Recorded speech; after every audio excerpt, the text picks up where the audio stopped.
할렐루야, 사랑하는 성도 여러분, 4월 9일 화요일 아침 아까의 시간이 돌아왔습니다. 오늘 함께 보실 하나님 말씀은 구약성경 신명기 24장 10절로 22절까지의 말씀입니다.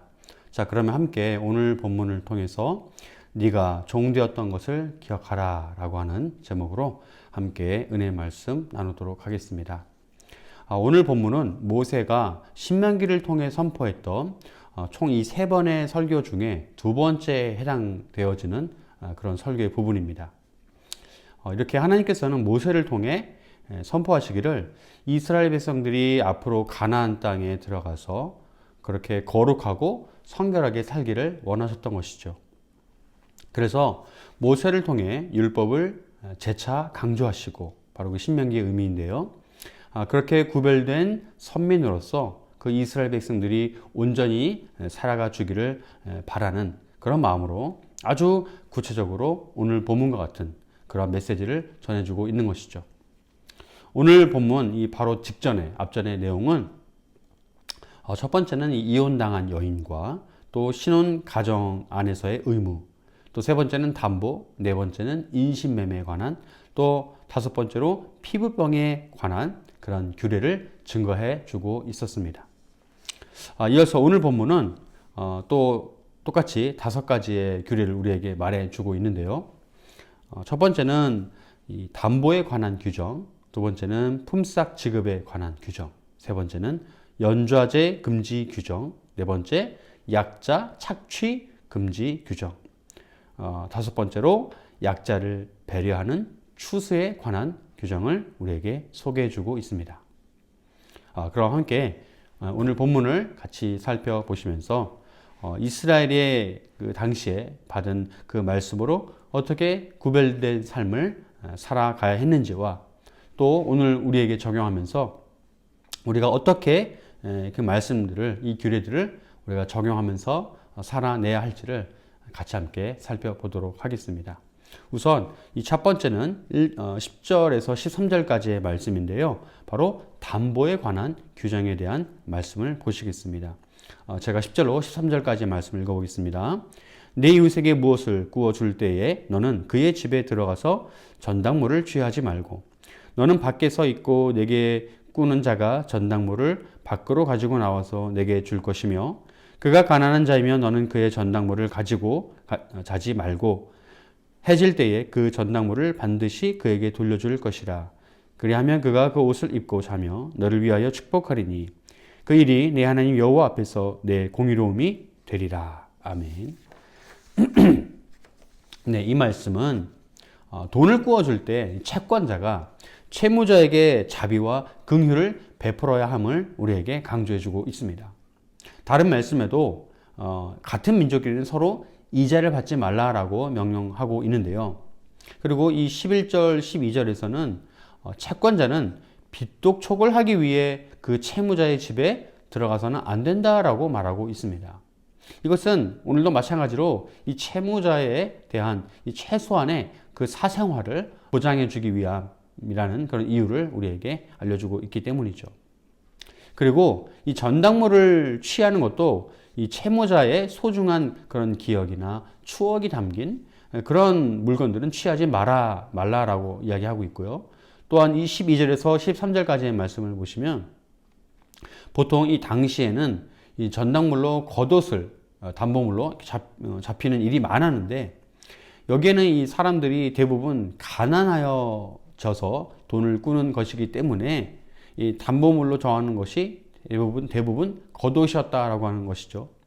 이 겉옷은 낮에는 이 뜨거운 햇빛을 또 막아주고 밤에는 이 차가운 이 광야의 밤에는 근동지방의 밤에는 이불이나 이 작은 텐트의 역할을 감당했기 때문에 참 이 누구나 갖고 있는 물건이긴 하지만 그것이 절대로 싼 물건은 아니었기 때문이죠. 그래서 이 구약 시대나 신약 시대에도 여전히 가난한 사람들에게는 이 겉옷이 그나마 가지고 있던 유일한 비싼 물건이었다라고 하는 것이죠. 바로 이 이유 때문에 웬만하면 이 겉옷을 담보로 받지 말고 어쩔 수 없이 받더라도 그날의 이 해를 그날을 넘겨서 다음 날까지 가지고 있지 말라라고 하는 것입니다. 그래야만 이 채무자가 그나마 그 일교차가 굉장히 큰 이 근동 지역의 밤을 나름 따뜻하게 지낼 수 있기 때문인 것이죠. 그래서 여러분 옛날이나 요즘 시대에도 이 고리대금은 결코 이 성경적인 것도 아니고 또 사람들에게 인해적인 그런 것도 아닌 것이죠. 이것은 이 고리대금은 사라져야 할 아주 나쁜 욕심의 내용인 것이죠. 그래서 사도행전 20장 말씀에도 뭐라고 증거합니까? 받는 것보다 주는 것이 복되다라고 우리에게 증거해 주고 있습니다. 우리 역시도 이 대가를 바라면서 남을 돕는 그런 것이 아니라 진심으로 어려운 이웃을 아무 대가를 바라지 않고 돕는 그런 삶을 살아야 될 줄로 믿습니다. 왜냐하면 우리 예수님께서도 우리에게 무엇을 바라고 자신의 목숨을 주시지 않았기 때문인 것이죠.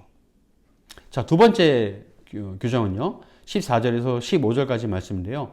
바로 이 품삯 지급에 관한 규정입니다. 14절 15절 말씀. 공궁하고 빈한한 품꾼은 너희 형제든지 내 땅 성문 안에 우거하는 객이든지 그를 학대하지 말며 그 품삯을 당일에 주고 해진 후까지 미루지 말라. 이는 그가 가난함으로 그 품삯을 간절히 바람이라. 그가 너를 여호와께 호소하지 않게 하라. 그렇지 않으면 그것이 내게 죄가 될 것임이라. 아멘. 네, 이 말씀도 앞의 말씀과 그 결을 같이 하죠. 당시에나 오늘날에도 이 고용인과 피고용인의 관계는 참 많죠. 그런데 이 고용인이 피고용인의 월급을 속이거나 몰래 갈취하는 것은, 주지 않는 것은 전혀 하나님의 뜻과도 맞지 않고 성경적이지도 않은 그러한 형태인 것이죠. 하지만 성경시대 당시에나 오늘날에 지금도 이러한 행태는 사라지지 않고 오히려 더 횡행하고 있다는 사실을 우리가 보게 됩니다. 그러므로 이럴 때일수록 우리 믿음의 사람들이 만약에 직원을 고용한다면 또 직원들을 고용하고 있다면 그런 사업장이 혹시나 어려운 상황에 있다 할지라도 직원들의 월급만큼은 꼭 제때에 주고 혹시 또 손해를 보는 그런 일이 생기더라도 이익을 바라지 않고 어려운 이웃들을 그렇게 섬겨가기를 우리가 간절히 바랍니다. 그러면 반드시 여러분, 여러분들이 성경대로 어려운 이웃들을 돕고 직원들을 아낀다면 하나님께서 그런 믿음대로 경영하는 여러분들의 사업장을 반드시 책임져 주실 줄 믿으시길 바랍니다.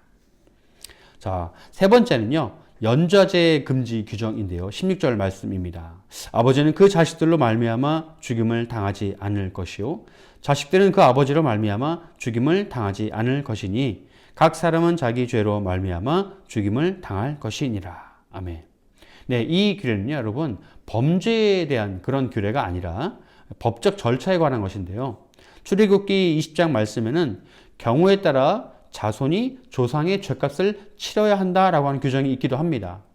하지만 이 규례는 하나님께서 하시는 그런 책임, 하나님의 책임을 우리에게 알려주는 것이지 결코 인간끼리 서로 적용하라는 그런 의미가 아닌 것이죠. 의도가 아닌 것입니다. 여러분, 그래서 우리는 깨달아야 합니다. 무엇입니까? 로마서 2장 말씀에도 이렇게 증거하죠. 남을 판단하는 우리가 그대로 우리가 판단을 받게 된다라고 분명히 증거하고 있습니다.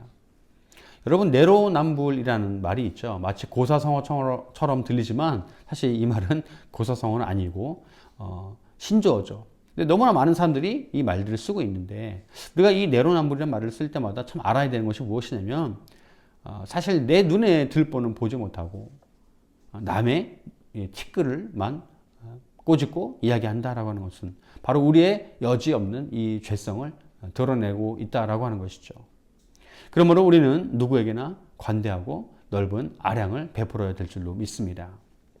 여러분, 우리의 심판자뿐만 아니라 우리의 중재자도 누가 되시죠? 바로 우리 하나님 되시죠. 그것을 깨닫고 모든 사람은 하나님 앞에 모두 동등하다라고 하는 사실을 우리가 반드시 기억해야 될 줄로 믿습니다. 자, 이제 네 번째 규정인데요. 17절, 18절 말씀입니다. 약자 착취에 관한 금지 규정입니다. 너는 객이나 고아의 송사를 억울하게 하지 말며 과부의 옷을 전당 잡지 말라. 너는 애굽에서 종되었던 일과 내 하나님 여호와께서 너를 거기서 속량하신 것을 기억하라. 이러므로 내가 내게 이 일을 행하라 명령하노라. 아멘. 여러분, 성경은요, 사회 안에서 약자된 또 소외된 사람들의 상징으로 이 이스라엘 사회 안에 정착하며 사는 이방인 나그네와 고아와 과부를 굉장히 많이 이야기해주고 있습니다. 언급하고 있죠. 왜냐하면 당시의 율법 규정이나 사람들의 인식들 가운데서도 이방인들과 고아와 과부는 그렇게 자신들이 재산을 가지고 있거나 그 권리를 주장하거나 행사할 수 없는 그런 처지들의 사람들이었기 때문인 것이죠. 그러므로 이들은 분명히 누군가의 도움이 필요한 존재들이었습니다. 그래서 성경은 이렇게 규정하죠. 11조 중에 매 3년째에 바치는 것과 안식일과 하나님의 은혜를 기념하는 그런 절기에는 이러한 사회적 약자들과 너희들이 함께 하라라고 출애굽기, 레위기, 예레미야, 이사야, 잠언, 욥기 이런 많은 말씀에서 증거해주고 있습니다. 여러분, 어제나 오늘도 언제나 하나님의 시선은 바로 부한 자들에 있는 것이 아니라 어렵고 소외된 자들에게 있다는 것을 우리는 기억해야 합니다. 오늘날에도 우리 가운데 외국인 노동자들이나 또는 부모나 남편이 없고 또 봉양해줄 자녀가 없는 독거노인들 또 이런 사람들 같은 이웃들 여전히 이 사회적 약자의 자리에 그대로 위치해 있고 있는 것이죠. 이런 이들이 겪고 있는 우리가 알 수 없는 남모를 그런 고통과 어려운 처지를 우리 모든 사회 구성원들이 깊이 유심히 바라보고 관심 갖고 돌봐야 된다는 것이죠. 특히나 우리 한국교회에서는 이들을 돕는 일들을 많이 또 보이지 않는 가운데 감당하고 있는데요. 앞으로도 이런 섬김이 끊기지 않고 더 많이 지속되어져야 될 줄로 믿습니다. 이런 일들을 위해 우리 교회가 하고 있는 여러 가지 구제 사역들이 있죠. 그것들을 우리가 같이 함께 동참하는 그런 시간들을 갖기를 또한 소망합니다. 자, 오늘 마지막 본문의 규정인데요. 바로 19절에서 22절까지 말씀, 약자를 배려하는 추수 규정입니다. 읽겠습니다. 19절에서 22절. 네가 밭에서 곡식을 벨 때에 그 한 뭇을 밭에 잊어버렸거든 다시 가서 가져오지 말고 나그네와 고아와 과부를 위하여 남겨두라. 그리하면 내 하나님 여호와께서 네 손으로 하는 모든 일에 복을 내리시리라. 내가 내 감람나무를 떤 후에 그 가지를 다시 살피지 말고 그 남은 것은 객과 고아와 과부를 위하여 남겨두며 내가 내 포도원의 포도를 딴 후에 그 남은 것을 다시 따지 말고 객과 고아와 과부를 위하여 남겨두라.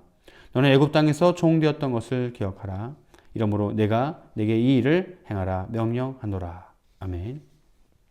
네, 이 규례들은 앞절에서 언급한 소외된 이들을 위한 구제 규례라고 할 수 있습니다. 즉, 아까 말씀드렸던 사회의 소외 계층, 약자들은 아무런 재산도 가질 수 없었고 권리를 행사할 수 없었죠. 그래서 이들에게는 이 최소한의 생계와 존엄을 위한 그런 이어갈 보장이 필요했던 것입니다. 그래서 하나님께서는 명확하게 이들을 위해 규례를 정하셔서 이들의 생존권을 위해 추수를 할 시에 농가 밭은 그 소출들을 전부 거두는 것이 아니라 일부를 꼭 남겨두도록 하셨습니다. 그러면 하나님께서는 그들이 베푼 선의에 대해 어떻게 해요? 반드시 복을 주시겠다고 약속을 하고 계신 것이죠. 그래서 여러분, 이 감람나무 포도도 마찬가지로 너희가 남겨두어라 라고 증거하고 있습니다. 여러분, 우리가 살아가는 오늘날 각 나라마다에도 여러 복지제도를 두어 이 취약계층들을 위한 사회보장을 실시하고 있습니다. 인간은 여러분 결코 혼자 살아갈 수 없는 바로 그러한 존재이기 때문에 모두가 서로 돕고 협력을 해야 하는 것이죠. 다른 피부, 다른 언어, 또 다른 배경을 가졌거나 또 재산이 없거나 장애를 갖고 있는 이들이 우리와 함께 하고 있다라고 하는 이 사실은 그들을 통해 하나님께서 역사하심을 나타내시기 위함이다라고 하는 그 목적을 우리가 반드시 알아야 합니다. 그러므로 그들을 돕고 거룩한 사역에 이 주를 믿는 우리 성도들과 주의 몸된 교회들이 앞장서서 나서야 하는 이유가 바로 이것인 것이죠. 그것이 바로 우리 의무이고 사명인 것입니다. 18절과 22절에서 증거하는 것처럼 우리는 언제나 이 땅에서 애굽에서 종살이하였던 그 이스라엘 백성들처럼 그들의 처지처럼 언제 어떻게 우리가 이 땅을 떠날지 모르는 나그네와 같은 삶을 우리는 살고 있습니다. 이 사실을 우리는 잊지 말아야죠. 우리는 우리 인생의 주인이신 예수님을 우리가 생각하면서 마치 이 나의 인생의 주인 나다라고 하는 그런 착각 속에 빠져 있지 않고 오직 나에게 주어진 그 인생의 주인 바로 우리 하나님 여호와이십니다라고 하는 사실을 기억하며 나아가길 간절히 소망합니다.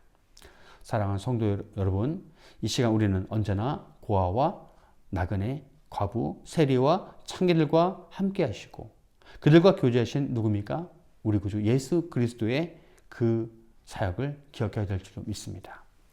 여러분, 하나님의 시선은 권력과 재물이 있는, 힘이 있는 그런 자들에게 있는 것이 아니라 언제나 배고프고 가난하고 멸시받고 외로운 이들을 향해 있었다라고 하는 사실을 우리는 기억하면서 그 하나님의 시선을 따라가는 저와 우리 모든 성도님들 되시기를 주의 이름으로 간절히 축원합니다. 아멘. 기도하시겠습니다.